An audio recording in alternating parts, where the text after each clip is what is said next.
Welcome to my channel, Crimson Inquiry. Sherlock Holmes and the Shadowed Path was one of those November evenings in London when the fog crept silently along the cobblestone streets, muffling the distant clatter of carriage wheels and rendering gas lamps into hazy orbs of dim light. I had returned to 221B Baker Street from my routine rounds at St. Bartholomew's, eager to find the warmth of the sitting room and the familiar presence of my extraordinary companion. Sherlock Holmes, as usual, was ensconced in a chair near the fire, violin in hand, plucking at its strings with absent-minded precision. "Ah, Watson," he said without looking up.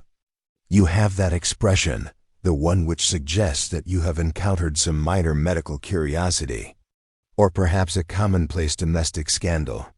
Pray, enlighten me." I shook my head. "Nothing of the sort tonight. It is, in fact, the contrary.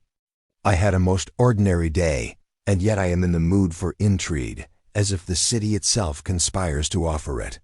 Holmes finally lowered the violin and fixed me with a piercing gaze. "Then you shall have your wish. A case of peculiar significance has arrived, a matter that has confounded Scotland Yard and left their most experienced inspectors utterly baffled." At this my interest piqued. "A crime, then? Pray, what nature of crime is so intractable as to perplex the Yard?" Holmes reached for a folded letter on the table. He handed it to me, and I read aloud. "Sir, I write to you in the gravest of concerns. My niece, Miss Evelyn Carroway, has disappeared from her residence in Kensington Walk under circumstances most unusual. The police have found neither sign of forced entry nor evidence of struggle. Strange symbols have been discovered at the site, and several witnesses report seeing a shadowy figure in the vicinity on the night of her disappearance. I beseech your assistance in locating her before irreparable harm befalls her. Yours faithfully, Jonathan Carroway." Holmes' fingers drummed lightly on the arm of his chair. "Notice, Watson, the subtleties within this letter. The appeal is formal, yet suffused with an urgency that speaks not merely of familial concern, but of fear. The writer is experienced in words, yet incapable of concealing his alarm. That is our first clue." I leaned back, attempting to discern what my friend had already perceived. "And the symbols you mentioned, have they been described?" "Vague at present," Holmes admitted, "but the fact that they are noticed at all indicates either a deliberate taunt or an attempt to communicate. Either way, it is uncommon for mere criminals to involve themselves in such theatrics." I felt a chill settle over me. London's fog seemed to press closer against the windows, as if curious to eavesdrop. "Shall we visit Kensington Walk at once?" Holmes nodded. "We shall, my dear Watson. But we must proceed with care. This is no ordinary missing person case. There is a deliberate intricacy to it. I suspect that what appears simple may, upon inspection, prove a labyrinth of deception." And so, with coats drawn tight against the November chill and the gas lamps flickering along Baker Street, we set out into the night. Little did I know then that our first steps along the shadowed path of Kensington Walk would plunge us into a mystery of cunning duplicity, false leads, and a crime that challenged even Holmes. Remarkable powers of deduction. The evening air grew colder as we left the familiar warmth of Baker Street behind, and the fog seemed to thicken with every step, curling around our boots and muffling the sounds of the bustling city. Kensington Walk, though not far from the heart of London, possessed a quiet, almost secretive air that night, as if it were holding its breath in anticipation of our arrival. The gas lamps lining the avenue cast long, wavering shadows across the cobblestones, shadows that seemed to stretch and twist like the very mysteries that awaited us. Holmes moved with his usual purpose, eyes flicking to details I might have overlooked: the position of the gate, the scuff marks on the pavement, the slight irregularity of a window pane. I hurried to keep pace, noting that his attention was absorbed by the minutiae. Yet the depth of his observation remained hidden behind an expression of casual disinterest. "Notice, Watson," he said in a low murmur as we approached Miss Carroway's residence. "The absence of dust on this sill. It has been recently disturbed, but not violently so. There is care in the entry, yet no sign of struggle. A careful hand, possibly familiar with the household."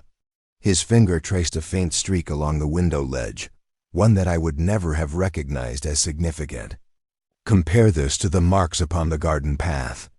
The soil has been compressed, yet there is no drag of force that would suggest an abduction carried out in haste. Our missing lady, it seems, did not leave of her own accord entirely voluntarily. Yet the perpetrator wished to avoid detection. I could hardly keep my thoughts in order, for the subtlety of his deductions made my own observations feel clumsy. "You mean, sir, that the disappearance was planned meticulously, perhaps by someone known to her?" "Precisely," Holmes replied. "Observe also the direction of these prints. They lead toward the lane behind the hedge, away from the main street. The shadowy figure reported by witnesses may have been either an observer or the very hand that orchestrated her vanishing. There is misdirection at play. Someone wishes to create the illusion of a mysterious intruder." We continued our examination in silence, save for Holmes' occasional muttered remarks and the soft crunch of our boots on the frost-laden ground. Reaching the main entrance, I noticed a small, ornate symbol scratched lightly into the wood of the doorframe, barely discernible in the dim light. "Sir, did you see that?" Holmes crouched to inspect it, his eyes narrowing. "Yes, an intriguing flourish, almost a signature, yet it betrays an amateur hand. A careful criminal would leave nothing behind, yet here is a mark deliberately placed or accidentally obvious. This is our second clue, Watson, though its meaning is not yet clear." He straightened abruptly and surveyed the surrounding windows. "And here," he said, pointing to a faint reflection in the glass, "the shadow of a lace curtain disturbed. Someone entered this room, or at least approached it, but did so with caution. The scene has been manipulated, my dear Watson. Everything appears ordinary to the casual observer, yet each object has been positioned to deceive." We stepped inside, greeted by the subtle aroma of lavender and the faint trace of candle smoke. The drawing room bore the impression of daily life, a tea service set upon the table, a book left open mid-sentence, the gentle disarray of a domestic afternoon interrupted. Holmes' gaze swept the room with surgical precision. He paused beside a small sideboard, leaning close to a set of letters neatly stacked in a corner. "These were arranged deliberately," he murmured. "The envelope tops are uneven. Someone has been through them, searching for a specific item, perhaps a document, perhaps a key. Notice also the faint indentation upon the table surface text has been pressed here. Our culprit is clever and precise, yet careless enough to leave a trace for the discerning eye." I bent to inspect the marks. They were subtle, mere impressions, yet I could feel the weight of significance Holmes attached to them. "It is remarkable," I admitted, "how one can read so much from the smallest of details." Holmes allowed a faint smile. "And yet, Watson, it is precisely these details that form the architecture of the case. Each misstep, each deviation from care, is a thread that, when woven together, reveals the pattern of the perpetrator's mind. Consider, if you will, the absence of footprints inside the house. No soil has been carried in. The lady herself is missing, but the path is clear. A deliberate choice, suggesting experience and intent. As we moved further into the house, a soft sound drew my attention, the subtle creak of floorboards in the corridor above.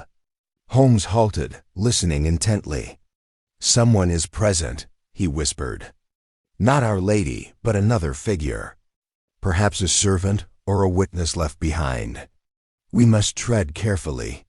The next moments are crucial, for they may reveal the character of the intruder and their immediate plan." He motioned for me to follow quietly as we ascended the staircase. Each step seemed amplified in the stillness, our movements measured and deliberate. At the top, we reached a landing where a faint light spilled from beneath a half-closed door. Holmes pressed his ear against it for a moment, then stepped back. "Voices," he said, "but muffled. And one of them is in distress. The missing lady is alive, and she is nearby. Our observation thus far has positioned us closer to the central puzzle. But the true challenge remains: how to separate the threads of truth from the web of deception that has been carefully woven." He turned to me, eyes glinting with the fervor of the hunt. "We are now on the cusp, Watson. The stage is set, and the actors, though hidden, are moving according to a script of their own design. But the final act, I assure you, will reveal a truth that none would expect. Come, let us examine the room. For every detail, every shadow, every mark, every whisper brings us nearer to the resolution." And with that, we entered the threshold of the chamber, unaware that the clues we would find there would deepen the mystery, leading us down a path shadowed with deceit, manipulation, and the faintest whisper of danger. The case had begun in earnest, and already I could sense that the journey ahead would test even Holmes' formidable powers of deduction in ways neither of us had yet imagined. Holmes moved into the room with that peculiar combination of stealth and certainty which never failed to unsettle me. The faint light revealed the elegant disorder of a bedroom in which someone had clearly spent only a few hurried minutes. A silk scarf lay tossed over the arm of a chair, and a dressing table bore a scattering of personal items, each displaced with a subtle irregularity. Holmes' eyes swept over every object, lingering where I would never have thought to look on the edge of a drawer, the slight smudge along the mirror, the faint indentation of a shoe upon the rug. "Notice, Watson," he said in a low voice, "the rug has been shifted slightly. Not with force, but with intention. Whoever entered was careful not to reveal themselves to anyone who might observe from the street. The care with which these traces have been left suggests someone who is accustomed to moving unseen. Perhaps someone who has studied the household routines." I stooped to inspect the rug, my fingers brushing along the faint line where it had been displaced. "And yet," I observed, "the open window, could that not have been their entrance or exit?" Holmes shook his head. "No, Watson. Too obvious, too theatrical. Observe the latch. It has been lifted, yes, but only after the fact. This window was meant to appear as a plausible route, but the marks upon the floor suggest otherwise. One must always consider the art of deception. The intruder wishes the investigators to follow a false trail." His gaze turned to the dressing table. "And here," he murmured, examining the scattered letters once more, "is an interesting inconsistency. These were rifled through in search of something, yet one envelope remains untouched. Why would a careful intruder leave a single letter? Because its presence serves as a signal either to the victim or to an accomplice. It is an intentional clue, though the message it carries is as yet hidden to us." I felt the familiar mix of awe and frustration. Holmes' deductions, while utterly convincing, often revealed how little I had truly noticed despite standing beside him. So our perpetrator is clever, meticulous, and yet leaves behind these minute signals. But to what end? Holmes straightened and approached the window, peering into the fog that blanketed Kensington Walk. "The purpose will reveal itself in due course, Watson. The criminal is as much a strategist as a thief or abductor. Observe the shadows outside. Nothing stirs now, yet one can imagine the movements of a figure, carefully timed, retreating from observation. The city itself becomes a witness if only we are wise enough to read it." Our attention was drawn suddenly to a faint scratching sound from the adjoining room. Holmes' hand went to his coat pocket, where a small magnifying glass always rested, and he gestured for me to follow silently. We stepped across the corridor, and in the dim light, I could make out a figure seated at the desk, her face pale yet composed. Miss Evelyn Carroway. Relief flooded me, though tempered by the uncertainty in Holmes' expression. "Miss Carroway," I said gently, "we are here to ensure your safety. Can you tell us what occurred?" She looked up, her eyes wide but clear, and hesitated. It was perplexing. I was alone in my room when I noticed someone moving near the window. They did not enter immediately. I thought it a servant, but no one arrived. Then there were letters. One left upon the desk. And then a shadow passed along the corridor. I feared. I was being watched. Holmes listened intently, interjecting only occasionally with a quiet question. Did the figure speak or leave any message? No. Nothing, she replied, her voice trembling slightly. Only the symbol on the doorframe. I did not understand its meaning. Holmes nodded, his eyes narrowing. Precisely. And yet, Miss Carroway, the person who left it, knew that someone of acute observation would notice it. That is why we are here, because someone intended for these signs to be read. They are part of the design. I could see Holmes forming connections in his mind that I could not yet follow. And the letters? I asked. Did anyone take anything from them? She shook her head. I do not know. Some were disturbed, and one was left open. But I cannot say if anything was missing. It all happened so quickly. And then I heard footsteps fading into the street below. Holmes bent to inspect the floor, examining the faint impressions left by her shoes. Note, Watson, the orientation of her steps. They indicate hesitation, a moment of deliberation. The victim herself is revealing the mental state imposed by the intruder, calculated fear, guided by subtle manipulation. One who observes carefully can reconstruct the sequence of events. He straightened, his gaze intense. We must speak with the witnesses who saw the shadow and the household staff. There are, undoubtedly, details omitted from Miss Carroway's account, details that may appear inconsequential, yet will form the foundation upon which the case rests. We left the room quietly. Holmes paced deliberate as he retraced our steps toward the street. Outside, the fog seemed to cling more densely, as though eager to hide the secrets of the evening. A lamplighter passed, oblivious to the drama unfolding in the house behind him. Holmes paused at the gate, turning to me. The path of deduction begins with observation, Watson, but observation alone is insufficient. We must now gather the testimonies, noting the contradictions, the gaps, the embellishments. Each witness is a puzzle, and the truth lies in the intersections of their accounts. It is time to see what they reveal under careful scrutiny. We moved toward the neighboring houses, speaking first with a gardener who had been tending the small grounds, and then with a porter stationed at the end of the lane. Each offered a fragment, a fleeting silhouette, a light suddenly extinguished, a creaking floorboard that went unnoticed by others. Holmes absorbed each account silently, nodding occasionally, asking a pointed question here or there, but never revealing the breadth of his understanding. As we returned to the Carroway residence, Holmes' expression was unreadable, though his mind was clearly in motion. Watson, the case grows more intriguing with each fragment of information. Every observer has provided a piece, and yet the sum is deliberately deceptive. The perpetrator is clever, too clever, perhaps, by ordinary standards. And yet, in their cleverness, they leave traces for those sufficiently meticulous to notice. I followed him in silence, sensing that we were entering the phase where the threads would begin to intertwine. The fog, the shadows, the faint scratches and impressions, all were pieces of a puzzle that promised to challenge every ounce of Holmes' legendary reasoning. He paused at the drawing-room window, staring outward into the dense November night.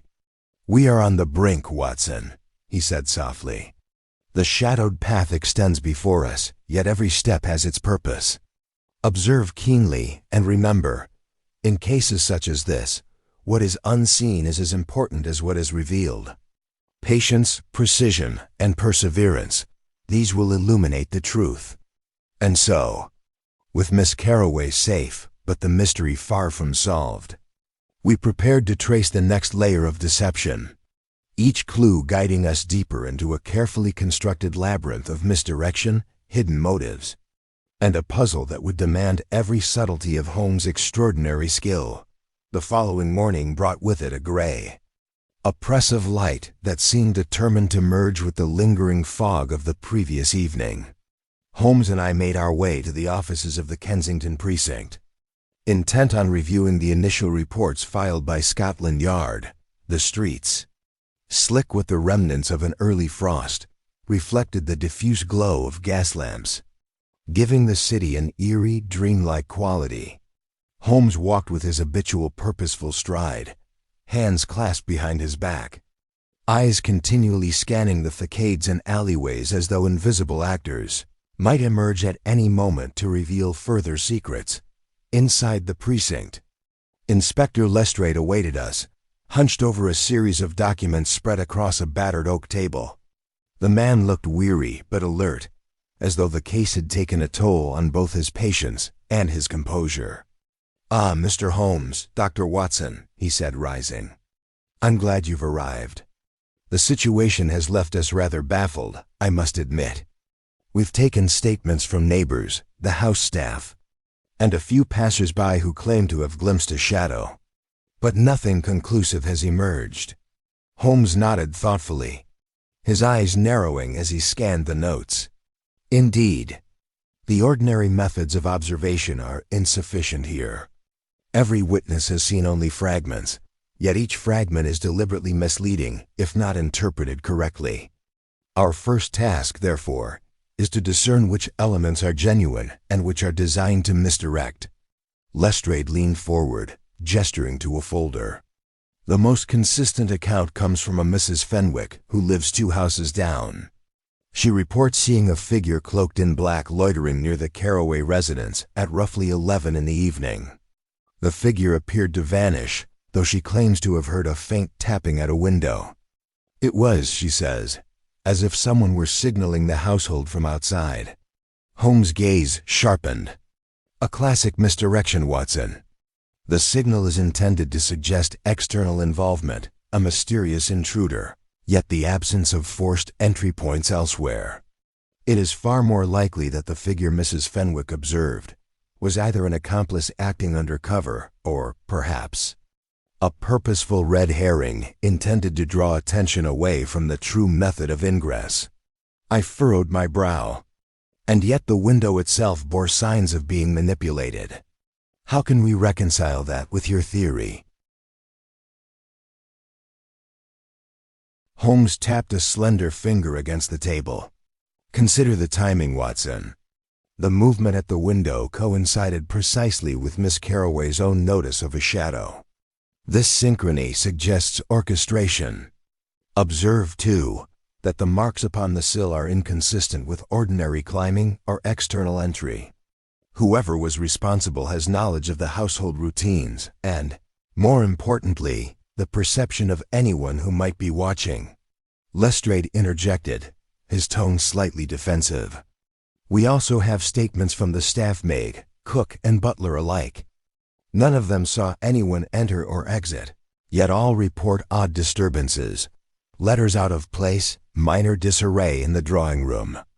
Nothing seems taken, yet something appears missing, or at least deliberately hidden." Holmes' eyes gleamed. "Precisely. The absence of stolen property is as significant as any theft. This is no ordinary abduction motivated by gain. It is a carefully staged event, perhaps intended to frighten, to manipulate, or to send a message. Consider the psychological element. Fear, confusion, and the illusion of external danger have been meticulously calculated to obscure the perpetrator's identity and intentions." I felt a knot of unease. Then we are not merely pursuing a criminal act, but a game of intellect. Holmes' lips curved in a rare, thin smile. "Exactly so, Watson. The first rule of any case is to understand the mind behind it. Logic, observation, and inference will reveal the method, the motive, and ultimately the actor. It is time, therefore, to examine our first suspect." Lestrade shuffled another set of papers toward Holmes. "We have taken note of a man, Mr. Harold Sinclair, who resides in the next street. He was seen loitering near Kensington Walk on several occasions prior to Miss Carroway's disappearance. Local reports suggest he has had prior disputes with the Carroway family over property matters. Circumstantial evidence points toward him, though I confess there is nothing concrete. Holmes leaned back, steepling his fingers. Ah, the conveniently placed suspect, the first layer of misdirection. Let us consider the details objectively. Mr. Sinclair is reported in the area. He has grievances. But these elements, while compelling to an untrained mind, may be precisely the reason he has been chosen as the scapegoat. Circumstantial alignment alone is insufficient to identify a culprit. Observe, Watson. Every carefully plotted crime leaves a trail of faint inconsistencies, and it is these inconsistencies that betray the criminal, not the overtly obvious elements. Lestrade frowned. So you believe he may be innocent? Not only innocent, but intentionally framed to appear guilty. Watch closely, Lestrade, Holmes said. The timeline, the movement of witnesses, the shadows, the displaced objects all are arranged to suggest a clear path, but a path that is false. Our task is to find the divergence between appearance and reality, for there lies the truth. With Holmes' guidance, we retrace the steps of both the suspected intruder and the household staff. Holmes' acute eyes caught minute details that eluded all of us. A faint smudge on the handrail, the precise angle at which the rug had been disturbed, the subtle crease in a curtain that suggested recent handling.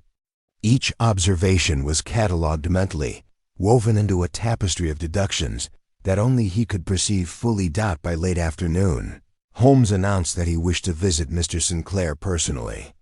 A face-to-face interview will test both his reactions and the subtle truths hidden in his demeanor. Observe, Watson, the tension, the hesitation. The choice of words, these are as telling as any physical trace. Sinclair's residence was modest, yet well kept, and he received us with an air of polite but cautious curiosity. Holmes' questions were direct yet layered, designed to reveal inconsistencies without arousing outright defensiveness. Sinclair spoke of his movements that evening with precise clarity, detailing minor errands and interactions that, at first glance, seemed mundane. Yet Holmes' attention to detail picked out anomalies, a sequence of errands too carefully timed, a delivery man misremembered, a sidewalk entirely devoid of witnesses at the exact moment when a supposed observer claimed to see him. After a brief interview, Holmes turned to me. Watson, you perceive only the surface. Note the absence of defensive tension, the over-precision in timing, the careful repetition of minor facts. All suggest an innocence maintained by conscious awareness of scrutiny.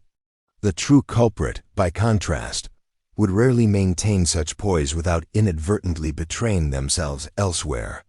Lestrade, looking frustrated, asked, "So we let him go?" Holmes nodded. "For now. The apparent suspect is merely the first illusion. True discovery lies in the hidden patterns, the unspoken connections, the minor misalignments in the testimonies. We must proceed with patience and caution, observing not only the evidence presented, but the spaces in between, where the truth quietly waits." As we departed, the fog had lifted slightly, revealing the outlines of London streets in pale afternoon light. Holmes remained deep in thought, his mind already tracing invisible paths between the facts, predicting the movements of both villain and victim with uncanny precision. I followed silently, aware that the shadowed path we had embarked upon was growing ever more complex, and that each moment brought us closer to revelations that would test every principle of deduction I had come to admire in my extraordinary friend. Holmes returned from the interview with Sinclair in a state of thoughtful intensity, his eyes alight with that particular spark I had learned to recognize, the quiet thrill of a hidden truth, just beyond the reach of ordinary perception. We walked back toward Baker Street in a silence broken only by the rhythmic echo of our boots on the damp pavement. The events of the morning had yielded little tangible progress. Yet I sensed that Holmes had already begun to perceive patterns invisible to both Lestrade and myself. "Watson," he said at last, pausing beneath a gas lamp, "I believe we are on the cusp of a revelation. Observe the ordinary, and the extraordinary is often concealed within it. Sinclair's account, while seemingly flawless, leaves openings. Small gaps, inconsistencies in timing, and the placement of objects all point not to guilt, but to an intentional arrangement designed to mislead." I frowned. "You mean someone has been orchestrating these appearances to frame him, even subtly?" "Exactly," he replied. "And in doing so, they have inadvertently left us a clue that will guide us toward the true perpetrator." A subtle inconsistency in Sinclair's reported movements aligns with a minor detail from the Caraway residence, an object displaced not by force, but by design. We returned to Baker Street, and Holmes immediately set to work, spreading his notes across the table, aligning witness statements with the small, overlooked traces at the Caraway home. "Notice here, Watson," he said, pointing to a tiny smudge on the envelope left untouched during the ransacking of Miss Caraway's letters. "It corresponds precisely to the contour of a signet ring, not Sinclair's, mind you, but one belonging to a gentleman of a specific station and daily habits. The ring was worn in such a manner that the impression left behind is unmistakable to a trained observer." I leaned closer, marveling at his deduction. "And you are certain it is not coincidence?" Holmes smiled faintly, a rare expression that hinted at the private amusement he derived from such intellectual triumphs. "Coincidence rarely aligns with precision, Watson. Observe also the slight angle of the indentation, the pressure applied, and the subtle deviation from ordinary movement. Together, they indicate an individual both deliberate and accustomed to manipulation. This is our secret clue, the invisible thread connecting the apparent misdirection to the true architect of the scheme." He paused, glancing toward the window as if the fog outside might conceal further secrets. "But we must proceed with caution. The individual who orchestrated these events is clever enough to anticipate that a single clue could lead to exposure. They will act to obscure it once they perceive attention directed toward it. Our next step, according to Holmes, was to revisit the Caraway household, this time to observe the staff and household patterns more closely. We arrived to find Miss Caraway more composed than the previous evening, though her eyes still betrayed lingering unease. The servants were gathered in the kitchen, exchanging quiet words among themselves. Holmes' approach was methodical. He did not immediately question them, but observed their movements, gestures, and expressions with an intensity that made me wonder how much he perceived in a single glance.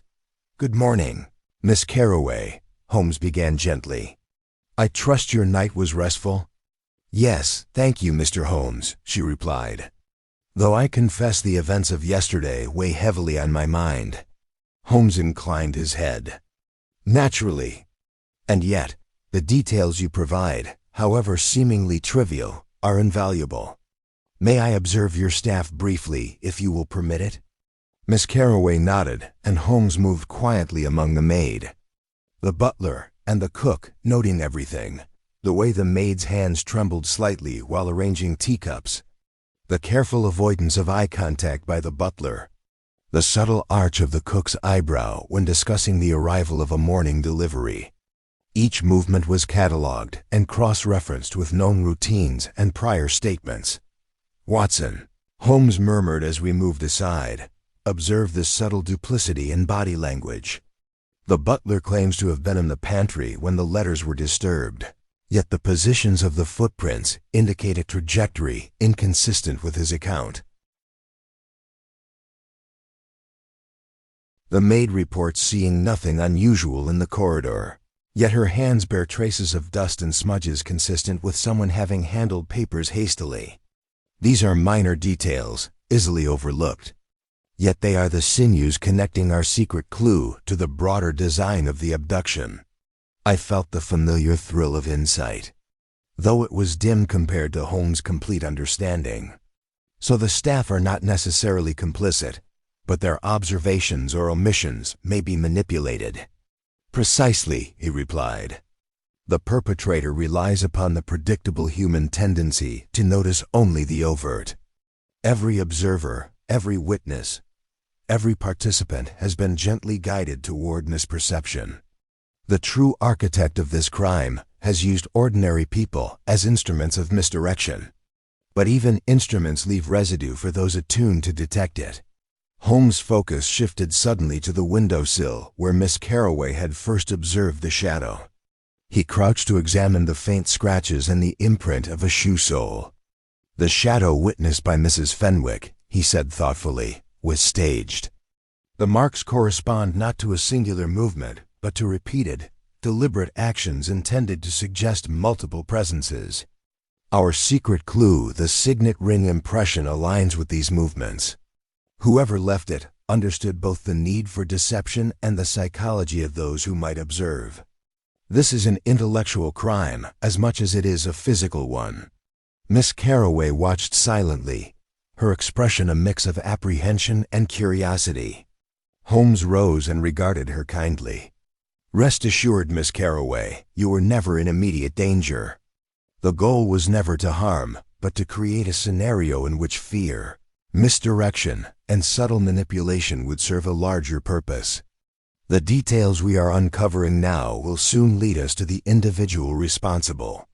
I could sense Holmes' mind working rapidly, each deduction connecting to another, forming a lattice of logic that promised to expose the true nature of the crime. And yet, I said cautiously, the challenge remains identifying the culprit before they recognize the exposure of the secret clue. Holmes' eyes sparkled with that peculiar intensity that always indicated triumph, even in its earliest stages. Indeed, Watson. And that is precisely why we proceed carefully, collecting every nuance, every microtrace, every inconsistent account. The path is shadowed, but the faintest imprint of truth is enough for a mind trained in observation and deduction. Our next steps will bring us closer to the central figure, and the invisible threads will begin to coalesce into a pattern visible only to those who understand the architecture of deception. As we left the Carroway residence, the chill of the late morning air seemed sharper, yet invigorating. Holmes walked with his usual precision, eyes scanning every alleyway, every shuttered window, every trace upon the street. I realized, as I followed silently, that the investigation had now entered a deeper phase.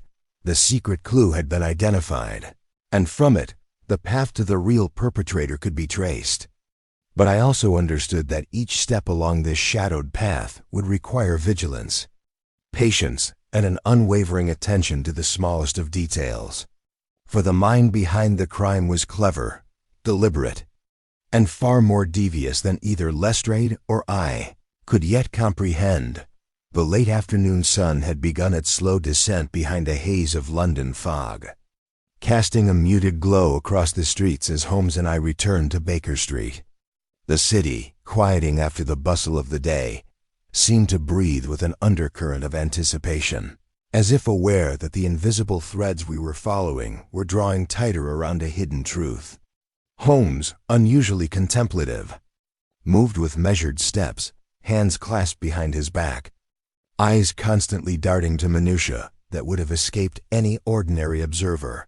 "Watson," he said quietly as we approached the familiar doorway of 221B, "I believe our next course is clear. The secret clue we have uncovered, subtle yet undeniable, provides a foundation, but there is another element at play. Something not yet visible, yet present in every displacement, every shadow, every misdirected account we have examined." I listened intently, sensing that we were approaching a deeper layer of the mystery. "You mean a second clue, one perhaps more revealing than the first?" "Precisely," Holmes replied, his voice low with anticipation. "The perpetrator, in their cunning, has left a pattern. It is not merely the signet ring impression or the staged shadow. It is a sequence of deliberate actions intended to mislead, each linked to the next by small inconsistencies that reveal an underlying logic. We must trace these inconsistencies carefully, for they will illuminate the true path. Holmes wasted no time in gathering our materials and reviewing every statement, note, and observation recorded over the previous day. We began by revisiting the Caraway residence, this time with a more focused objective, to reconstruct the sequence of the evening in precise detail. He examined the layout of the rooms, the positioning of furniture, and the subtle distortions in the arrangement of everyday objects. Every item, every mark, every shadow was catalogued mentally, forming an intricate map of events. "Watson," he said, gesturing toward a chair displaced slightly from its usual position, "note the angle at which it rests. It is consistent not with casual movement, but with a specific pattern of behavior. Whoever moved this chair had a precise understanding of both the room and the human tendency to overlook such minor shifts. This aligns with the faint scuff upon the floor here, near the doorframe. These small traces, innocuous to ordinary eyes, reveal deliberate passage, a careful, measured traversal designed to convey presence without detection." I knelt to examine the scuff marks, tracing the faint arcs with my fingers. "And these mark the path of the intruder?" I asked. Holmes shook his head. "Not the intruder, Watson, but the manipulator. The person who arranged the scene, either to frighten or to mislead. Note the precision. Every displacement, every touch, every irregularity has intent behind it. The goal is to suggest an external abduction while concealing the true mechanism and identity of the individual responsible." We moved to the window where the shadow had been observed. Holmes' attention to detail was astonishing. He examined the latch, the sill, the faint scratches, and even the residue along the window frame. "The shadow was staged," he murmured. "Yet the movements required to achieve this staging reveal an internal actor, someone with access. Someone whose actions are guided by knowledge of the household. And someone who is deliberately creating the illusion of external interference." The analysis of the physical evidence led naturally to the examination of testimony. Holmes questioned Miss Caraway once more, probing not only her memory of events, but also her perception of timing, sounds, and minor irregularities in the household. He then turned to the staff, carefully observing micro-expressions, hesitation, and the subtleties of speech. Each question was posed so as to avoid revealing Holmes' suspicions while eliciting the smallest fragment that could later serve as a connecting thread. By late evening, Holmes had begun to map these fragments together, overlaying the accounts with physical observations to reveal patterns invisible to any ordinary investigator. "Watson," he said, drawing a delicate line between a scuff mark, a displaced letter, and a faintly dented table edge, "observe the correlation. One action leads inexorably to another. The intruder's movements, the placement of objects, the timing of shadows all are part of a design intended to create an impression of randomness, yet they obey a hidden logic. This is the second clue, far subtler than the first but infinitely more revealing." I leaned closer, trying to follow his reasoning. "And this will lead us to the perpetrator." "Indeed, Watson," he replied, his eyes gleaming with intensity. "The pattern suggests knowledge of human psychology, access to the house, and a deliberate intent to misdirect. But it also betrays impatience, a faintly reckless streak. A mind so meticulous could not resist leaving a trace that, once observed, will allow us to deduce their identity."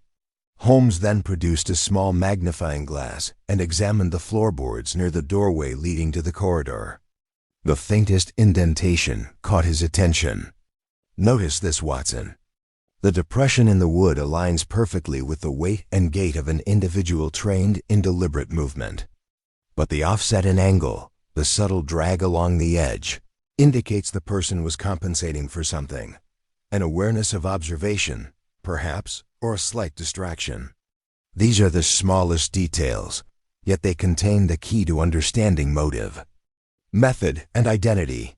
The room seemed to grow colder, though whether from the encroaching night or from the thrill of revelation, I could not say. Holmes continued his meticulous examination, moving from table to chair, window to floor, each motion precise and deliberate.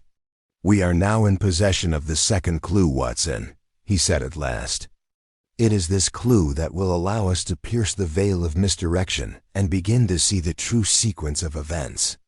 The first clue provided a hint. This one provides a framework upon which the entire design rests. I watched in awe as Holmes drew lines upon the floor with a pencil, sketching trajectories, movements, and correlations invisible to any observer but himself. "Once these patterns are understood," he said, "the apparent randomness dissolves. The truth becomes inevitable, and the perpetrator, who believed their cunning sufficient to elude detection, will find that every carefully orchestrated act has been catalogued, analyzed, and interpreted." As we prepared to leave, Holmes paused and gazed out the window into the fog-laden streets of Kensington. "The evening will bring new shadows, Watson, and with them, the final threads of deception. Our path is clear, yet treacherous, for the individual we pursue is intelligent, deliberate, and ever watchful. But the combination of observation, deduction, and an understanding of human behavior ensures that we are not without advantage. The second clue has given us the structure. Soon, the details will converge to reveal the mind behind this elaborate game." And so, as night fell fully over London, we departed the Caraway residence once more, the city silent and expectant. I felt the familiar mixture of anticipation and unease. The secret clue had been uncovered, the pattern identified, yet the final act of the puzzle had yet to reveal itself. I understood that the path ahead would test every ounce of Holmes' deductive brilliance and every fragment of patience I possessed. For the shadowed path we followed was only growing darker and more intricate with each passing hour. Night had fully descended upon London, wrapping the streets in a dense shroud of fog that clung to the cobblestones and lingered around the faint gaslight glow. Holmes and I returned to Baker Street, each of us lost in thought, though I could sense the quiet intensity radiating from him. He moved with that unmistakable precision, eyes flicking to details invisible to most passers-by, a frayed edge of a curtain, the angle of a shutter, the faint impression of a footprint that had been only partially erased. "Watson," he said softly as we entered our sitting room, "we now hold the structure of the mystery in our grasp, and the time has come to influence the course of events. Observation alone is insufficient.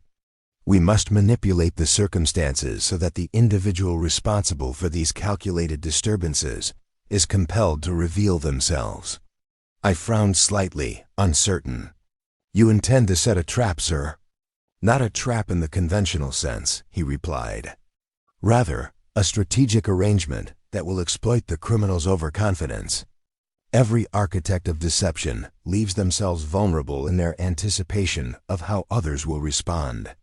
By carefully controlling the environment and the flow of information, we can prompt them to act in a manner that betrays their identity." Holmes set to work immediately, assembling a plan that required patience, precision, and foresight.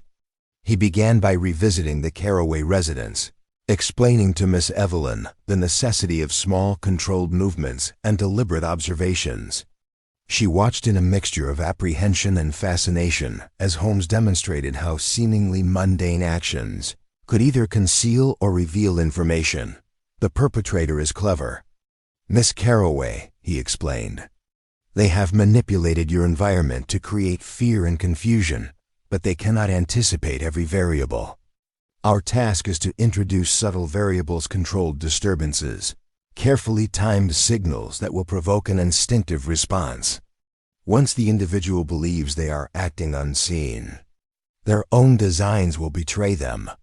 I accompanied Holmes in setting these subtle cues, a drawer slightly ajar, a letter intentionally mislaid, a window left unlocked but visibly secure. Each alteration was designed to appear accidental, yet each was calculated to test a reaction. Holmes spoke little, but his mind clearly worked tirelessly.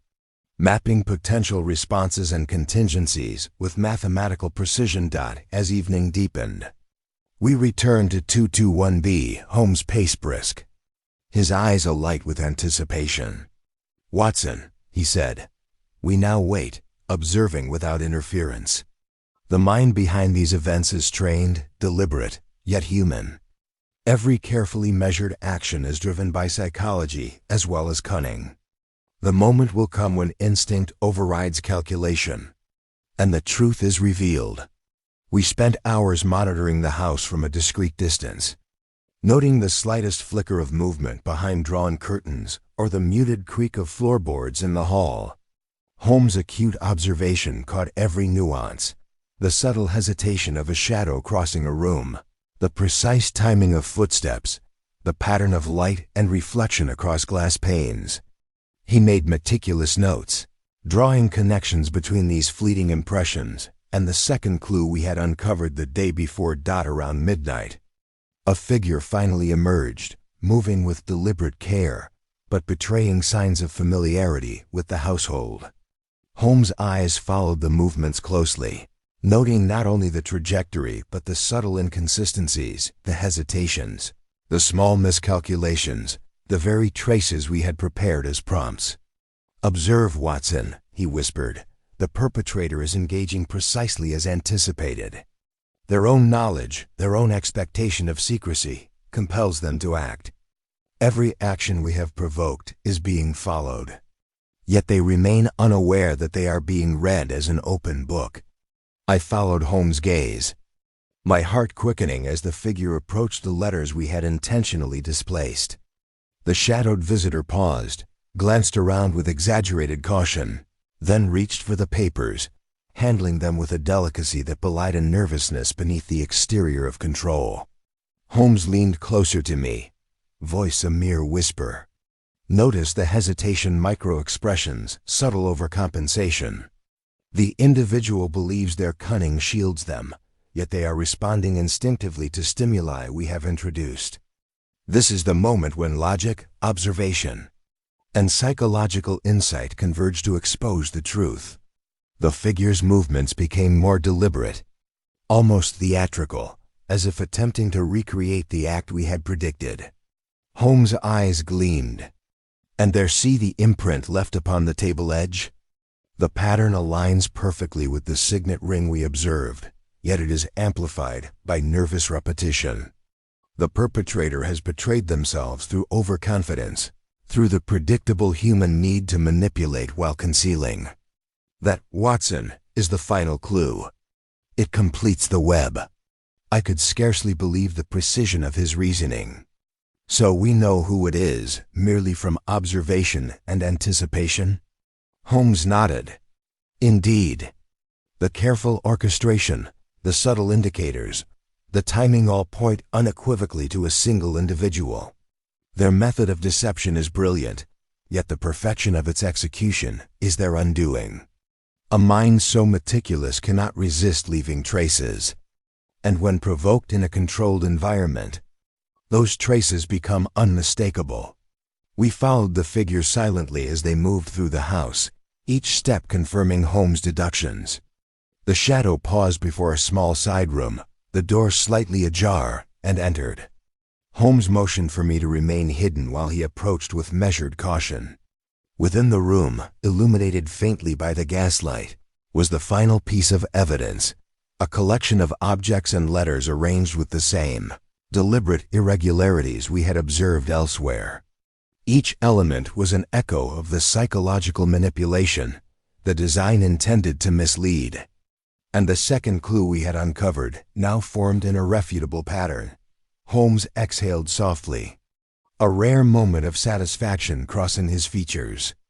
"Watson, the culmination of observation, deduction, and controlled provocation has revealed the architect. Everything aligns: the shadow, the misdirection, the pattern of clues, the micro-expressions, and the psychological manipulation. The individual is clever, deliberate, and entirely human, subject to the impulses and inconsistencies that govern us all." We waited a moment longer, ensuring the perpetrator had no opportunity to alter the scene. And then, with quiet precision, Holmes signaled our presence. The figure turned, startled, and in that instant, the mask of composure faltered. The truth was evident in a flash of recognition, a subtle shift in posture, a fleeting glance that spoke volumes. Holmes stepped forward, voice calm but commanding.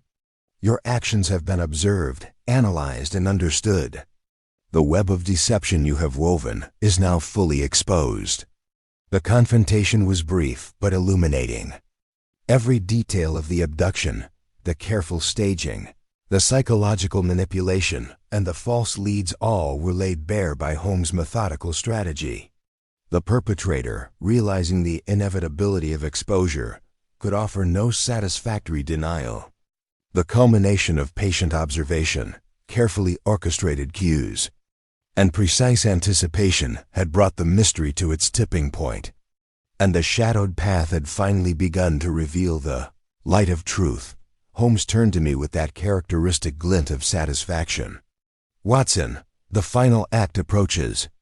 The individual will now be compelled to reveal their motives and methods with meticulous care, and the intricate structure of deception will be laid bare. Concealment.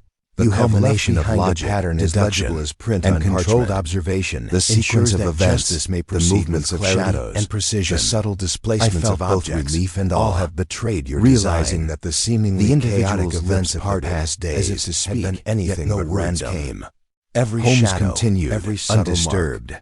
Every inconsistency, he said, had been part of a deliberate design. My attention to the pattern of letters and objects arranged upon the desk, had discerned with a precision and patience unmatched by the ordinary architecture of misdirection. Holmes, each element seemingly random is linked by subtle clues. A masterful calm, the placement of letters, undeniable the orientation of furniture, the perpetrator, the faint impressions of a ring, every subtle motion, the trajectory of scrutinized and anticipated. Together, they slum a lattice of deception, a faint flicker of panic in the eyes that until moments ago had been so guiding the careful eye toward an Holmes' voice, measured and precise, filled the perpetrator's gaze darted nervously, unable to meet Holmes' penetrating stare.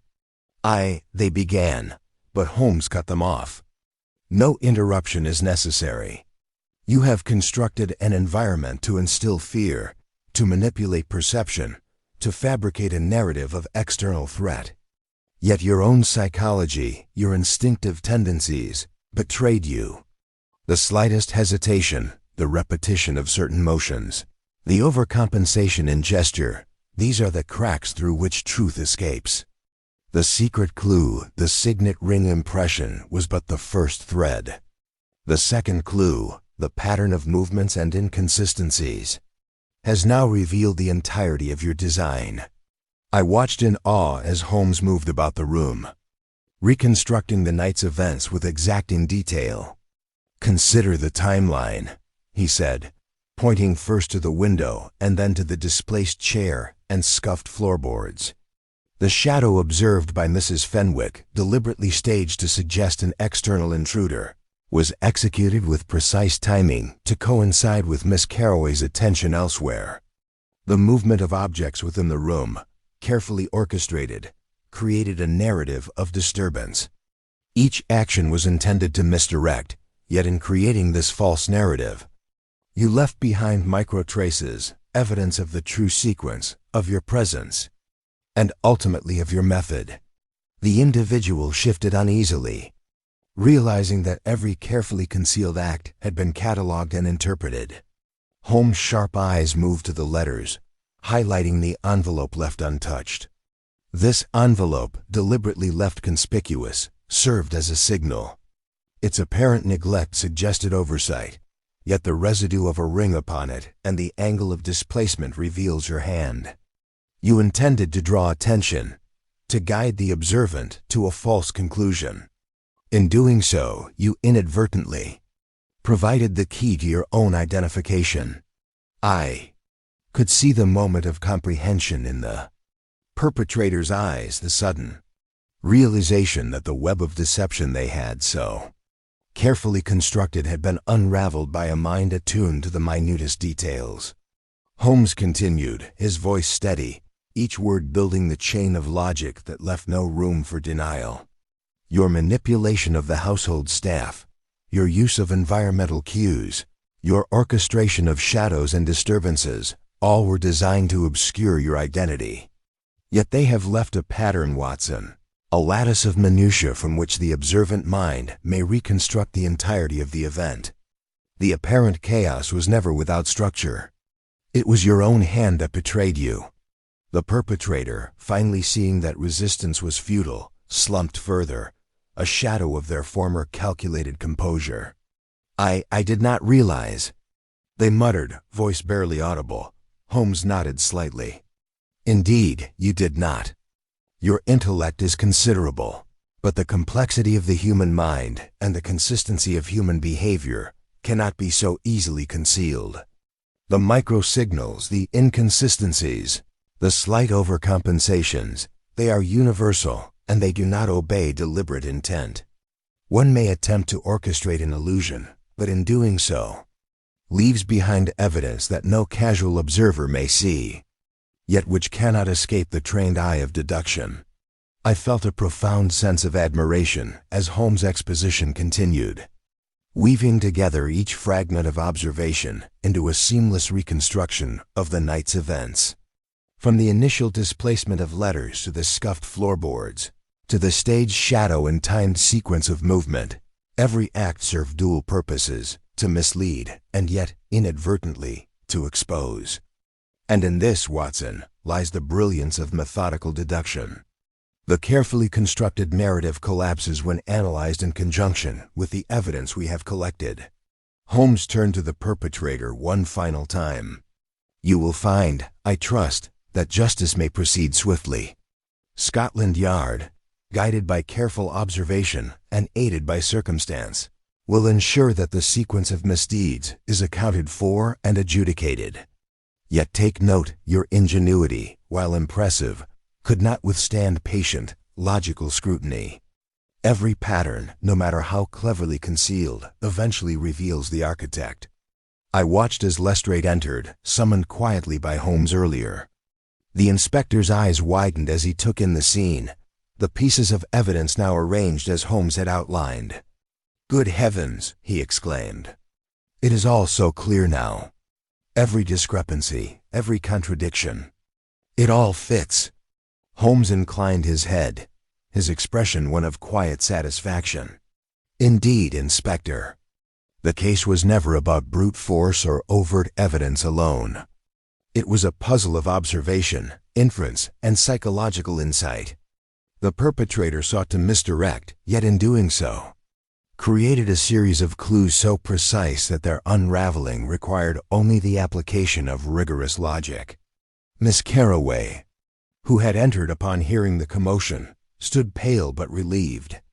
Mr. Holmes, she said softly, how could you discern all of this from such subtle signs? Holmes' eyes softened for a brief moment. Miss Carroway, the details are always present for those willing to look. It is not the scale of a clue that matters, but its consistency, its relation to other observations, and the understanding of human behavior that gives it significance. In cases such as this, the invisible is often as telling as the visible, and the smallest discrepancy may reveal the largest truth. The perpetrator, now fully aware that the web of deception had collapsed, was escorted from the room under Lestrade's supervision. Still dazed by the meticulous unraveling of their carefully staged crime, Holmes turned to me, a faint smile playing at the corners of his lips. Watson, observe how the truth, once exposed, possesses a clarity that the most intricate deceptions cannot obscure. The shadowed path, though fraught with misdirection and subtlety, ultimately leads to light when guided by reason and careful observation. I felt a deep admiration, mixed with relief, at the conclusion of this complex case. Every subtle trace, every psychological manipulation, every seemingly minor inconsistency had been accounted for. Holmes had led us through a labyrinth of shadows and misdirection, and now the intricate architecture of the crime stood fully revealed, a testament to both human cunning and the unerring power of logical deduction. The following morning, The streets of London seemed unusually still, as if the city itself were recovering from the tension that had gripped Kensington Walk, Holmes, and I walked slowly back to Baker Street from the Caraway residence, our steps echoing softly on the frost-covered cobbles. The night's revelations had resolved the immediate danger, yet the air was heavy with the lingering sense of intricacy and calculation that marked the case. Miss Caraway had expressed profound relief, though a faint tension remained about her eyes, the residual unease of one who had been carefully manipulated and observed by a mind intent on instilling fear. Holmes, however, showed the faintest trace of satisfaction, a rare acknowledgment that the careful orchestration of his deductions had achieved their purpose. "Observe, Watson," he said quietly as we passed a dimly lit shopfront. "The aftermath of a meticulously planned deception always leaves subtle ripples. People breathe easier once clarity arrives, yet the subtler effects of fear and anticipation linger. It is in these ripples that one may discern the human cost of manipulation, and the depth of satisfaction derived from its unraveling." I nodded, though my thoughts were drawn inevitably to the perpetrator, now in the custody of Lestrade, their composure broken by the revelation of their own subtle errors. "Do you believe they understood how completely their method would be exposed?"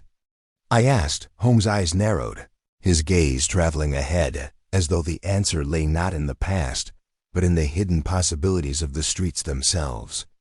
"They understood, Watson, that cunning alone would not suffice.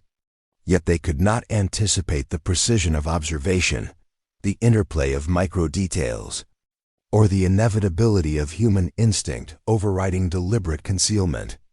Intelligence, however formidable, cannot entirely shield itself from the natural tendencies that define our species.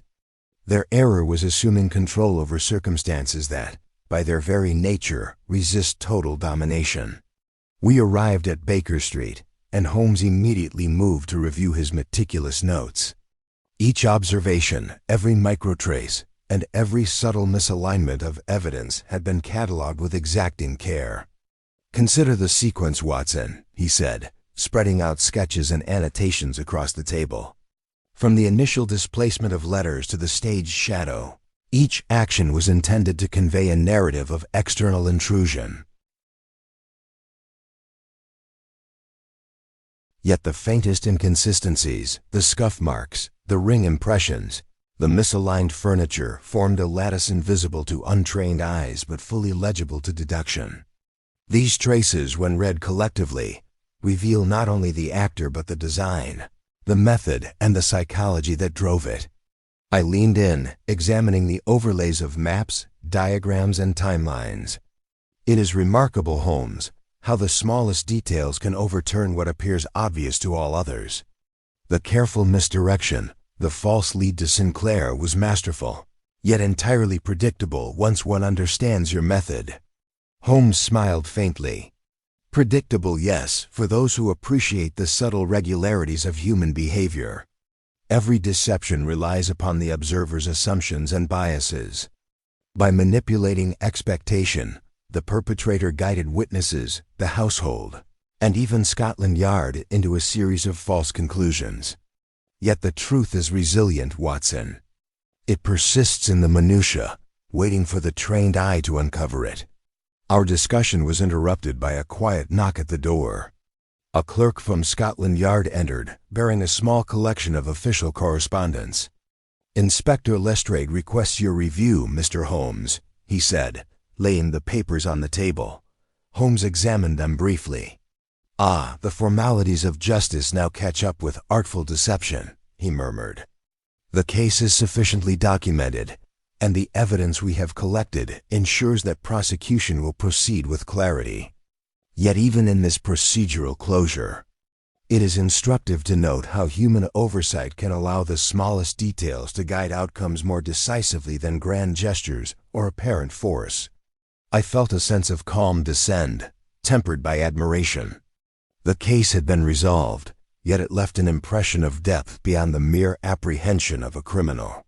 The interplay of intelligence, psychology, And careful observation had been made manifest in ways that only Holmes could orchestrate with such elegance. Later that day, Holmes and I visited Lestrade at the precinct to confirm the final accounts and ensure that the records reflected the intricate pattern of events. The inspector greeted us with relief and an uncharacteristic degree of humility. "I must admit, Mr. Holmes," he said, gesturing toward the notes and diagrams, "the case seemed utterly baffling. Yet your deduction has left no doubt as to the sequence, the motive, or the individual responsible. I dare say I shall never view shadows or misaligned letters in quite the same way." Holmes inclined his head modestly. "It is not the act of shadows or letters themselves that reveal truth, Inspector, but the relationships among them, the invisible connections, the patterns imperceptible without careful observation. Once recognized, they render deception untenable. Human error, predictability, and subtle traces provide the keys to unraveling even the most carefully staged misdirection." Miss Carroway joined us briefly. Her demeanor now more composed, though a reflective seriousness remained. "Mr. Holmes, I can scarcely believe the depth of insight you employed. Everything seemed orchestrated against me, yet you perceived the underlying design, the hidden logic. How did you uncover it?" Holmes' gaze softened, a rare moment of warmth passing over his features. "Miss Carroway, the mind's activity is rarely as hidden as one supposes. Patterns emerge not only in the events themselves, but in the responses they elicit. Every individual acts in accordance with instinct and expectation, and each act leaves a trace, physical, psychological, or both. The attentive observer, guided by logic and trained in deduction, may discern the structure of these acts and reconstruct the truth concealed within them." I sensed the relief in her voice, tempered with lingering awe. "And Sinclair?" she asked. Holmes inclined his head. "He is an innocent man, guided into suspicion by design. The true criminal's orchestration depended upon his apparent presence. Yet once the hidden patterns were revealed, the misdirection collapsed entirely. Justice, tempered by careful observation, now preserves the innocent and reveals the guilty." As we departed the precinct, I reflected on the extraordinary precision with which Holmes had navigated the labyrinth of deceit. The intricate web of manipulation, the shadows and misdirections, the small yet decisive clues, all had converged to expose the mind behind the crime. The city, though bustling with indifferent life, seemed subtly altered in my perception. The invisible threads connecting action, motive, and consequence were now vividly apparent, and I understood with renewed clarity the profound genius of my friend. Returning to Baker Street, Holmes settled into his chair, a rare moment of quiet triumph visible in his demeanor. "Watson," he said, drawing a deep breath, "the case is concluded. Yet it serves as a reminder that every human action, however concealed, is susceptible to observation and analysis. Even the most clever design carries within it the seeds of its own revelation." I nodded, reflecting on the layers of complexity, deception, and meticulous reasoning we had traced together. The shadowed path had been illuminated at last, and in the unfolding of this intricate mystery, the brilliance of Holmes' mind had once again proven itself irrefutable, leaving both the city and ourselves in awe of the subtlety and inevitability of reason. The following morning, Baker Street was bathed in a soft golden light, the kind that seemed to warm even the most contemplative corners of the room. Holmes sat in his familiar chair, the pipe unlit, eyes distant yet focused, as if replaying each detail of the previous day's events in meticulous sequence. I poured 2 cups of tea and set one beside him, feeling the usual mixture of relief and lingering tension that accompanies the resolution of a case so intricate. "Watson," Holmes said at last, his voice calm but carrying that unmistakable edge of satisfaction, "we have observed the full consequences of deliberate misdirection and patient deduction. The shadowed path, though complex and fraught with deception, has yielded to methodical observation and logical reasoning. What the mind constructs in secrecy may be anticipated by those trained to read the subtle currents of behavior. I sipped my tea, absorbing the quiet gravity of his words. It is remarkable, Holmes, how every minute detail, every scuff, every gesture, every slight inconsistency was connected. The perpetrator's intelligence and foresight, though formidable, could not withstand your meticulous attention. Holmes inclined his head. Intelligence alone, Watson, is seldom sufficient. The mind of the observer must combine careful measurement with a deep understanding of human behavior. Cunning without awareness of instinctual tendencies is a precarious foundation. Our adversary, brilliant though they were, relied upon assumptions that did not account for subtle psychological pressures. It is in these pressures that their undoing was written. I looked toward the window, where the early morning fog clung stubbornly to the streets below, a reminder of the mysteries London harbors even as the sun attempts to dispel them. And Sinclair? I asked, recalling the innocent man drawn into suspicion. Holmes' expression softened briefly. Mr. Sinclair's innocence is affirmed. He was a convenient instrument of misdirection, yet one whose character and habits were incompatible with the crime. The careful alignment of evidence, once understood, absolves him entirely. It is instructive to note how easily perception can be manipulated when observation is cursory and assumptions are untested. I nodded, reflecting on the delicate interplay between appearances and reality. Holmes, in contrast, had an almost preternatural ability to navigate that boundary. And the Carraways? I asked. They will, I trust, recover from their ordeal, he said. The revelations were unsettling, yet clarity has a restorative effect. They now possess not only safety, but understanding and appreciation for the subtle forces that sought to unsettle them, and the capacity to recognize the distinction between apparent chaos and deliberate construction. Holmes leaned back, steepling his fingers. Watson, it is in such cases that the mind is tested, not merely by observation of the obvious, but by the perception of the hidden.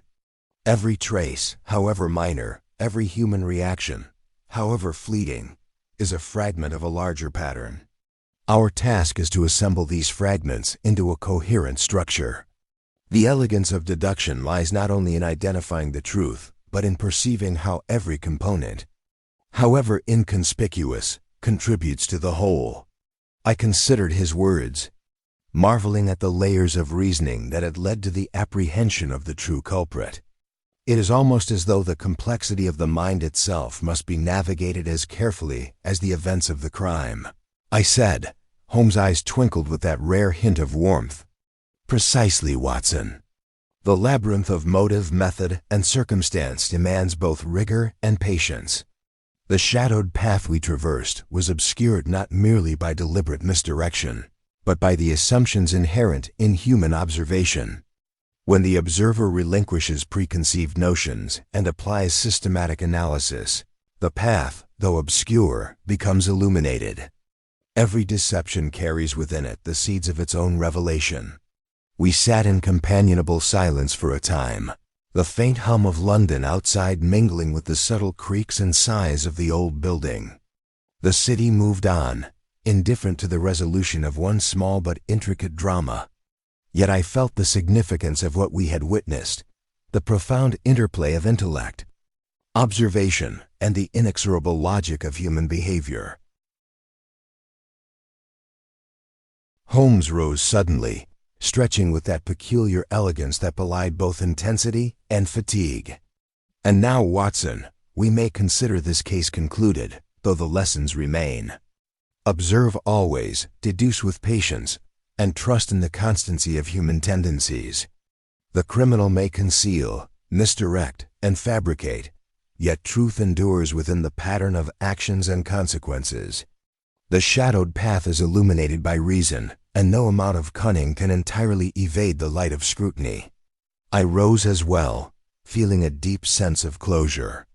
And yet, Holmes, there will always be another case, another labyrinth to navigate. Indeed, Watson, he said, a faint smile touching his lips. And it is in the pursuit of such puzzles that the mind finds its truest exercise and its rarest delight.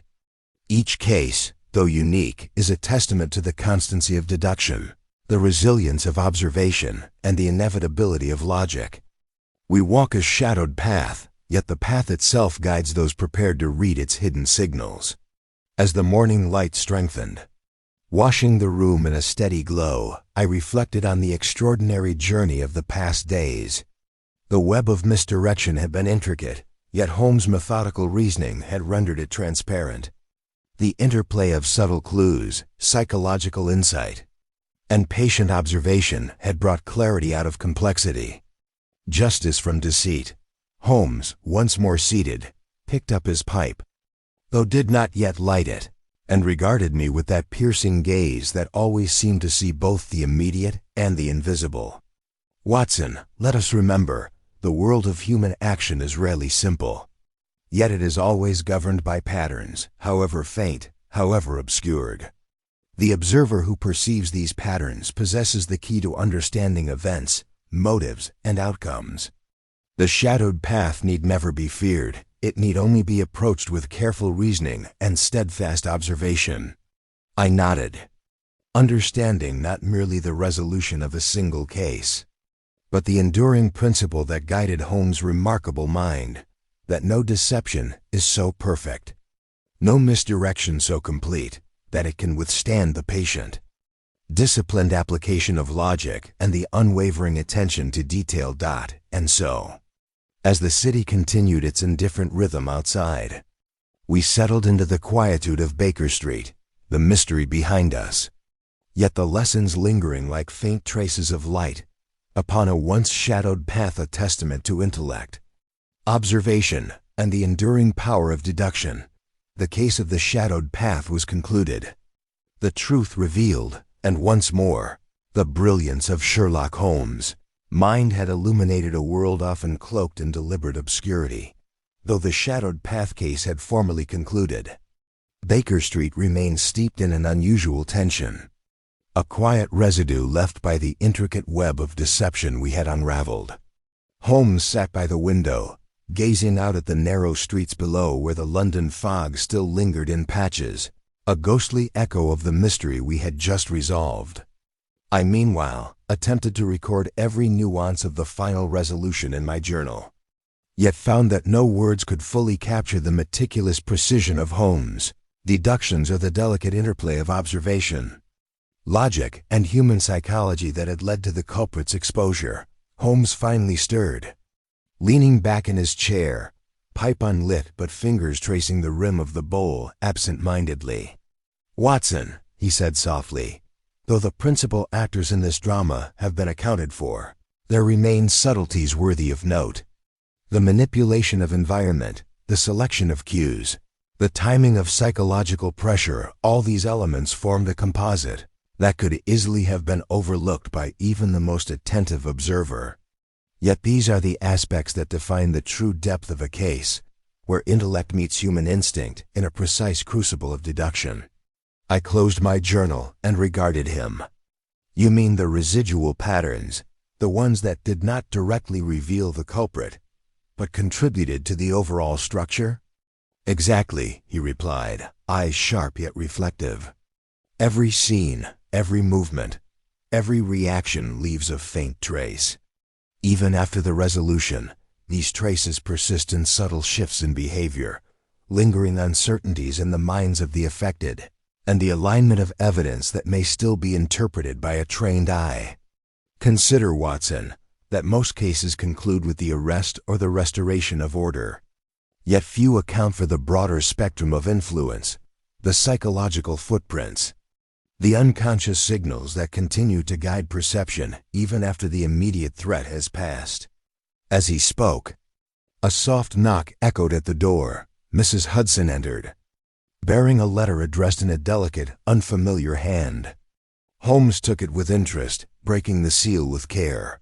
The letter contained an invitation, formal, precise, and tinged with urgency, to consult on a new matter, one that promised complexity and subtlety far beyond ordinary criminal mischief.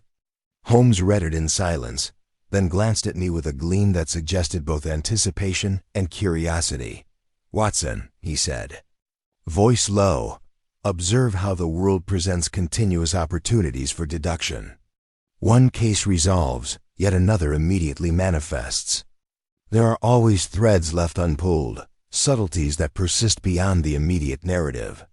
The intricacies of human behavior, combined with the infinite variables of circumstance, ensure that the mind trained to observe and reason will never lack for challenges." I felt a thrill of excitement, tempered by a measure of fatigue. "And we shall pursue this new matter immediately?" Holmes considered the letter, then nodded slowly. "Not immediately, Watson.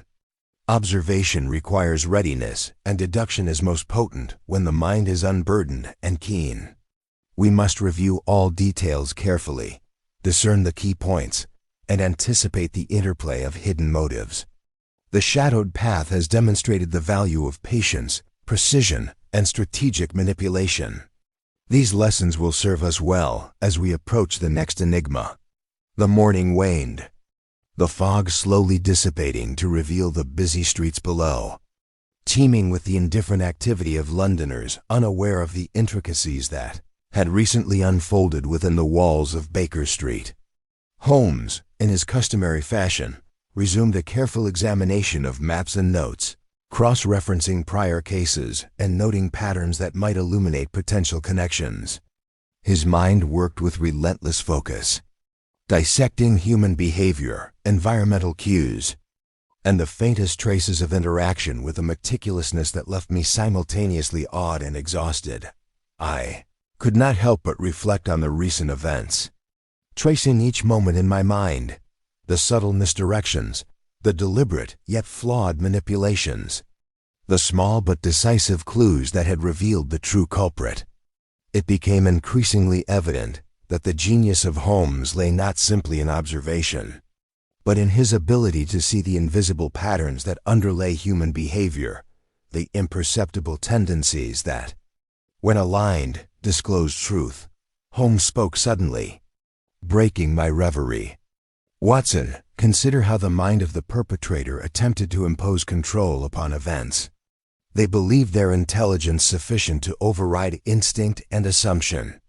Yet instinct, especially when coupled with the minutiae of environment, introduces subtle perturbations. These perturbations, though minor, betray the meticulous orchestrator. Every clever design contains the seeds of its own exposure." I nodded, realizing that this insight applied not only to criminals, but to the broader understanding of human action. It is as if the universe conspires to reveal truth, not by chance, but by the consistency of human patterns and reactions. Holmes smiled faintly, a rare expression of approval. "Indeed, Watson. And the task of the detective is to perceive these patterns, to anticipate responses, and to arrange observation such that even the most careful manipulator inadvertently exposes themselves. Logic, patience, and the study of human nature are our instruments. The path may be shadowed, yet clarity is attainable through meticulous attention and unwavering reasoning." A sudden knock at the street-level window drew our attention. A courier arrived, bearing further correspondence from Scotland Yard, updates on the arrested individual and minor procedural notes regarding restitution of the manipulated environment. Holmes scanned the papers quickly, noting procedural compliance and the restoration of Miss Carroway's household to a state consistent with normalcy. Every detail was accounted for, leaving no ambiguity about the final resolution.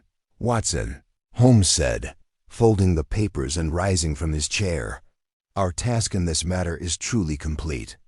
Yet the principle endures. Every case, no matter how apparently simple or complex, offers insight into the subtle operations of human psychology, the delicate architecture of deceit, and the inevitable revelation of truth through careful analysis. Observation is both science and art, and when applied rigorously, it illuminates even the most shadowed paths." I felt a deep sense of respect and quiet admiration, recognizing that even with the formal conclusion of events, Holmes' mind remained in constant motion. cataloging, anticipating, and refining methods of deduction. The shadowed path had demonstrated not only the cleverness of human deception, but also the inexorable capacity of logic and observation to restore clarity. As the afternoon sun rose higher, bathing Baker Street in a warm, steady light, I realized that while this chapter had closed, our lives would inevitably be shaped by the enduring dance between concealment and revelation, misdirection and observation, cunning and reason. Holmes, as always, was poised at the center of this dance, a master navigating shadows with unparalleled acuity. He settled once more in his chair, pipe lit now, eyes reflecting both contentment and readiness. "Watson," he said softly, "the world is never without shadow. Yet with patience, reasoning, and an eye for the imperceptible, even the most intricate deceptions may be untangled. We have walked the path and illuminated it, and in so doing, we are ever prepared for the mysteries that await." I felt a sense of closure, yet also anticipation. The lessons of the shadowed path lingered in every fiber of thought. Observation, deduction, and the understanding of human behavior are perpetual tools, applicable to every challenge and every unfolding enigma. London, with all its hidden intricacies, would continue to offer puzzles, and I understood that by Holmes' side, I would witness, and perhaps participate in, the continual revelation of truth. The shadowed path, though resolved, had left its indelible mark. And in the quietude of Baker Street, the detective's world continued, illuminated by intellect, observation, and the unerring clarity of deduction. The evening settled over Baker Street with a gentle quiet, the hum of London streets muted by the falling night and the lingering mist that crept through the alleys below. Holmes sat in his chair, pipe unlit for once, hands folded as though he were contemplating not a puzzle of crime, but the nature of observation itself.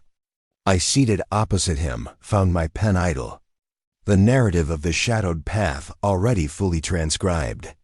Yet my mind remained restless with reflection on the intricate logic that had carried us to its resolution. Holmes broke the silence, voice soft but precise. "Watson, it is worth noting that every case, once resolved, leaves more than mere closure. It leaves patterns of behavior, ripples of consequence, and insights into human nature that endure beyond the immediate narrative. Even the most cunning of perpetrators cannot entirely control the subtle currents of influence they set in motion." I nodded, recalling the calculated manipulations of Miss Carroway's household, the meticulously staged disturbances, and the micro-indicators traces that, to the untrained eye, were insignificant, yet collectively formed an irrefutable chain of logic. "It seems that human psychology is the most consistent of clues, Holmes," I observed. "The moment one relies solely on deliberate intellect, instinct and subtle tendencies will betray them." Holmes' eyes glimmered with approval. "Exactly, Watson.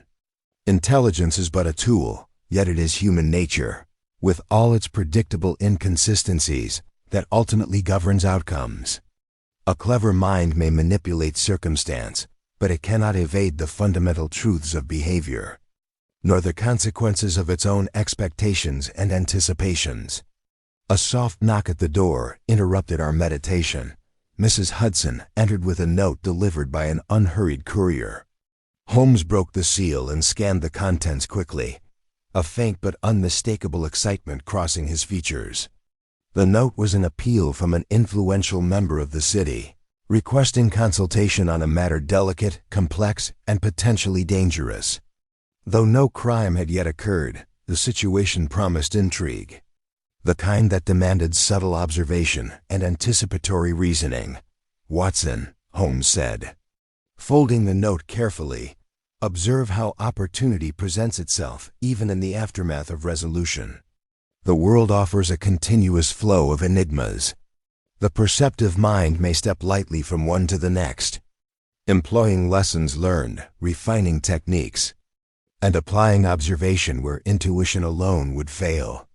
I felt the familiar thrill of anticipation, tempered by the quiet exhaustion of having followed Holmes through the shadowed path. "Shall we attend to this matter at once?" I asked. Holmes shook his head slightly, contemplative. "Patience, Watson.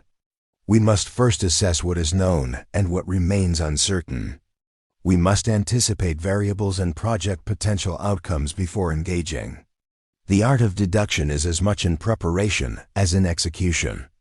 To rush is to invite oversight. To delay judiciously is to ensure clarity of observation." He moved to the table and spread out our notes from the previous case, overlaying sketches, diagrams, and timelines with the letter's contents. Every line, every mark, was carefully scrutinized, cross-referenced with observations from the Caraway investigation. Holmes' mind was already weaving a conceptual framework, anticipating motives, assessing vulnerabilities, and considering the subtle interplay of human behavior within the unfolding situation. "The shadowed path has taught us much," he murmured, "not only about deliberate misdirection and the predictability of instinct, but about the importance of observing beyond the immediate scene. Every human environment is a network of signals and cues. The perceptive observer may interpret patterns imperceptible to those immersed in events, patterns that reveal intent before action occurs." I considered his words and realized the depth of the truth they conveyed. The case had not only been about apprehending a criminal, but about understanding the intricate mechanisms of human manipulation and the resilience of reason when applied with care.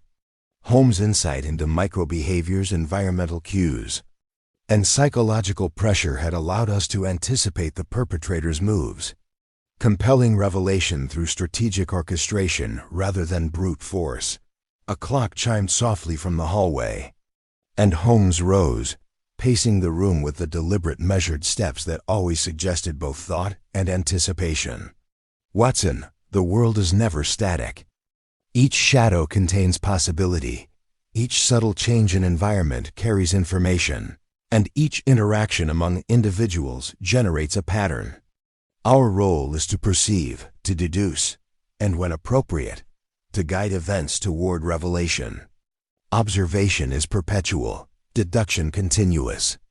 A single case, however complete in its resolution, is but a rehearsal for the next engagement of intellect."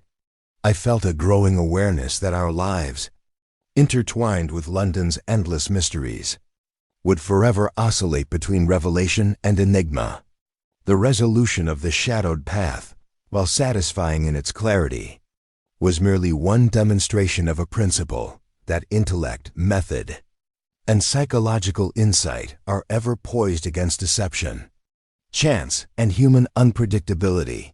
Holmes returned to his chair, pipe now lit, and exhaled slowly, a rare moment of repose crossing his expression. "Watson, take note of this. Even as a case concludes, the mind must remain vigilant. Subtle traces persist, consequences linger, and new challenges appear without pause. To observe, deduce, and anticipate is not merely the method of investigation. It is the very exercise of intelligence applied to life itself." I sat quietly, absorbing his words, aware that beyond the immediate conclusion, a larger lesson had been imparted. The shadowed path had revealed not only the architecture of deception, but the structure of intellect necessary to navigate it. Holmes' mind, tireless and exacting, had illuminated both the crime and the principles underlying its resolution, leaving a template for the pursuit of truth in all its hidden forms. As night deepened and the lamps of Baker Street cast gentle light upon our small sitting room, I understood the profound satisfaction that accompanied the conclusion of a carefully reasoned investigation. The criminal had been exposed, the innocent protected, and the architecture of the crime meticulously mapped. Yet more importantly, the principles underlying observation, deduction, and psychological insight had been reinforced and demonstrated in living action. Holmes, pipe smoldering faintly, regarded me with that familiar piercing gaze. "Watson, the world will continue to offer enigmas and concealments. We may rest for a brief moment, yet we must never abandon vigilance. The lessons of the shadowed path remain. Logic prevails, observation reveals. And human behavior, however cunningly manipulated, cannot elude the trained mind. I nodded. A sense of profound admiration mingled with anticipation. The city outside continued in oblivious rhythm, but within the quiet of Baker Street, the mind of Sherlock Holmes had once again affirmed its capacity to navigate shadow and deception, to reveal truth in its entirety, and to prepare for the next unfolding enigma. The shadowed path, though fully illuminated in the recent case, had imparted a lesson that would endure indefinitely. That observation, deduction, and the study of human nature are perpetual instruments of clarity, and those who wield them with precision can discern the truth even in the most intricate of human designs. Holmes reclined, eyes partially closed but alert, ready for the inevitable emergence of the next mystery. I, seated beside him, felt the quiet exhilaration that accompanies understanding, the satisfaction of a case concluded, and the anticipation of challenges yet to come, confident that with Holmes, every shadowed path would eventually be revealed in the light of reason. The days that followed were marked by a peculiar calm over Baker Street, a lull after the turbulence of the shadowed path case, yet one that was pregnant with the quiet energy of reflection and the anticipation of what might yet emerge. Holmes, as ever, maintained his rigorous routine, examining the minutiae of newspapers, correspondence, and police reports with the same intensity he applied to the recent investigation. I, meanwhile, occupied myself with the careful transcription of our observations, recording not only the sequence of events, but also the subtle deductions that had led to the unraveling of the intricate deception. It was in this interval of reflection that Holmes summoned Lestrade and the household of Miss Carroway to 221B, a gathering arranged not out of necessity, but to provide a conclusive exposition of the case. The group assembled in the sitting room, their faces marked by curiosity, apprehension, and lingering tension. Holmes rose and, with measured calm, began to recount the final arc of events, his words threading a coherent narrative through the labyrinthine maze of deceit. "Ladies and gentlemen," he began, "the events that so recently unsettled your household and the adjacent streets of Kensington Walk were the product of careful orchestration and deliberate misdirection. Yet, as with all design, patterns emerge, and truth may be discerned through attention to detail, consistency of behavior, and the analysis of subtle cues." He moved to the table and laid out the key pieces of evidence: aligning letters, scuffed floorboards, displaced objects, and faint impressions as one might assemble fragments of a map. The initial appearance of a shadowed intruder, the careful placement of objects to suggest external manipulation, and the timing of observed events, all were intended to mislead observers and the household alike. Yet the faint residue of human habit, the ring impression, slight hesitation, and repeated gestures betrayed the orchestrator at each stage. Lestrade leaned forward, absorbing the meticulous connections Holmes drew between these ostensibly minor details. So it was not the bold act that revealed the culprit, but the subtle traces left behind? He asked. "Precisely, Inspector," Holmes replied. "The human mind, even when deliberate and cunning, cannot completely suppress its own natural tendencies. Every act of misdirection leaves residual signals, inconsistencies that, when observed collectively, yield a pattern irreducible to mere chance. The perpetrator relied on assumed control over environment and expectation. Yet in constructing an elaborate illusion, they left behind the evidence that ensured their discovery." Miss Carroway, now more composed, listened intently, absorbing the full breadth of Holmes' explanation. "And Sinclair?" she asked softly. "Mr. Sinclair's innocence is established," Holmes said, inclining his head toward him. "He was the convenient instrument of misdirection, manipulated by the true culprit to provide an apparently logical target. The careful observation of microtraces, placement of objects, ring impressions. Inconsistencies in behavior clearly distinguish the orchestrator from the scapegoat. I interjected, recalling the careful sequence of events. The subtle clues, those seemingly insignificant details, proved decisive. Each misaligned letter, each scuff, each movement of shadow contributed to a lattice of evidence that could not withstand analytical scrutiny. Holmes smiled faintly, eyes glinting with the satisfaction of revelation. Indeed, Watson. And here lies the ultimate lesson. Deception may cloud the immediate perception, but the consistency of human behavior, the minute imperfections in deliberate actions, and the observable interactions with environment form a chain that is inevitably decipherable by patient and methodical observation. The assembled party absorbed the exposition, and as Holmes traced the final sequence of manipulations, the culmination of planning, and the psychological pressures imposed upon the household, a palpable sense of clarity settled over the room. Each element, previously isolated or ambiguous, now coalesced into a coherent narrative, the threads of misdirection laid bare for all to see. Holmes concluded with quiet authority. The perpetrator's design was sophisticated, but no design, however cunning, escapes observation when reason is applied diligently. Justice in this instance is ensured not merely by the apprehension of the guilty, but by the restoration of truth, clarity, and understanding to those affected. The architecture of deception has been dismantled and the shadowed path fully illuminated. A hush followed, broken only by the faint ticking of the clock. Lestrade nodded, thoroughly impressed and visibly relieved. Remarkable, Mr. Holmes. I confess I would have never discerned such intricacies on my own. Miss Carroway's eyes held a mixture of gratitude and awe. I cannot thank you enough, she said. You have not only revealed the truth, but preserved our peace of mind, ensuring that justice was achieved without harm to the innocent. Holmes inclined his head modestly.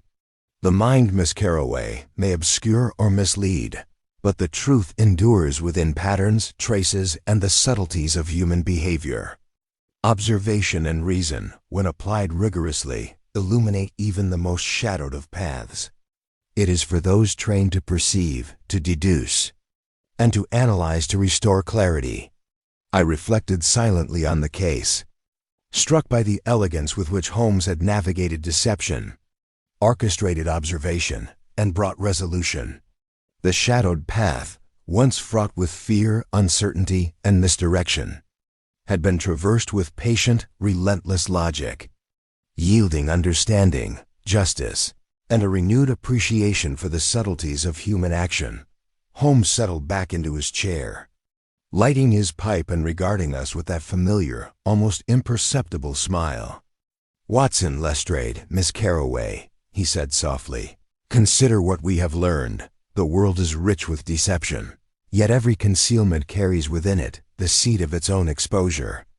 The skill lies in perception, the method in reason, and the result invariably truth. As night fell over London, the room seemed suffused with quiet resolution.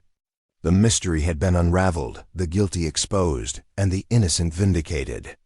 And in the steady glow of the lamps, I felt once more the profound admiration and enduring fascination that accompanied every case with Sherlock Holmes, the unerring ability to illuminate the obscure, to trace the subtle threads of human behavior, and to reveal the brilliance of reason at work. The shadowed path, in its entirety, had finally reached its conclusion.